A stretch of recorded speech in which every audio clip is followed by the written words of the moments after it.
सैनिक दौड़ते दौड़ते वहाँ आए कि घंटा किसने बजाया, क्योंकि घंटे की आवाज़ से सैनिक महल से बाहर आ गए। उन्हें लगा कि कोई न्याय मांगने आया है, लेकिन जब उन्होंने घोड़े को देखा तो बड़े हैरान हुए कि ये घोड़ा यहाँ कैसे आ गया।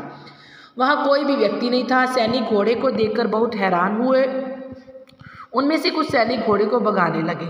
तभी मंत्री वहाँ आ पहुँचा और बोला, घोड़ा भी मेरी प्रजा है, क्योंकि घोड़ा भी उसकी प्रजा का ही एक हिस्सा था। ठीक है, आप लोग कैसे कह सकते हैं कि उसे कोई कष्ट नहीं है। उसने सैनिकों से कहा कि तुम लोग कैसे कह सकते हो कि इस घोड़े को कोई कष्ट नहीं है। मंत्री ने सैनिकों से पूछा, ये घोड़ा किसका है। सैनिक तुरंत घोड़े के स्वामी की खोज में निकल पड़े। स्वामी मतलब घोड़े के मालिक को खोजने निकल पड़े और वृद्ध सैनिक को मंत्री के पास लाए। मंत्री ने उस आदमी से पूछा, क्या वह घोड़ा तुम्हारा है? यह यहाँ क्यों घूम रहा है? तुम इसे खाने को क्यों नहीं देते? अब मंत्री ने किससे बात की? उस वृद्ध सैनिक से जो घोड़े का मालिक था, कि ये तो घोड़ा भी कमज़ोर हो गया, लेकिन तुमने इसे घर से क्यों निकाल दिया? इसे कुछ खाने को क्यों नहीं देते? अब सैनिक के पास कोई जवाब नहीं था। सैनिक का सिर शर्म से झुक गया। मंत्री ने कहा, तुम्हें शर्म आनी चाहिए। इसने अपनी जवानी में तुम्हारी बहुत सेवा की। जवानी मतलब जब घोड़ा बहुत जवान था, अब वह बूढ़ा हो गया है, तो तुम्हें इसका ख्याल रखना चाहिए। ये ज़रूरी नहीं कि जो अगर वो बूढ़ा हो गया तो तुमने उसे घर से निकाल दिया।